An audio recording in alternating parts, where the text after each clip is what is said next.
ഈ ഒരു നാടൻ മാറ്റിപ്പിടിച്ച് ഒരു വെറൈറ്റി ഒക്കെ വേണ്ടേ എന്ന് പലരും ചോദിച്ചിട്ടു. അങ്ങനെ നമ്മൾ വെറൈറ്റിക്ക് കയറി ചെന്നതോ നമ്മുടെ സർദാർജിന്റെ പുലിമടയിലോട്ട്.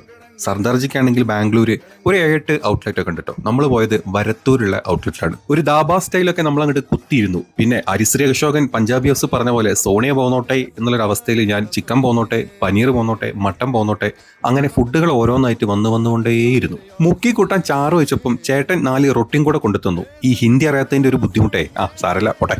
കൂടെ വന്നവർ ഒട്ടും മോശമല്ലാത്തത് കൊണ്ട് തന്നെ എൻ്റെ മൂവ്മെന്റ് ഒക്കെ വളരെ ശ്രദ്ധിച്ചിട്ടായിരുന്നു. പിന്നീട് ഒരു പ്ലേറ്റ് എടുത്ത് പ്ലേറ്റിലോട്ട് എല്ലാത്തിനും കുറച്ച് വാരിയിട്ട് ഒരു ആന കരിമ്പും തോട്ടത്ത് കയറിയ അവസ്ഥയായിരുന്നു പിന്നെ എനിക്കുണ്ടായിരുന്നു അവിടെ.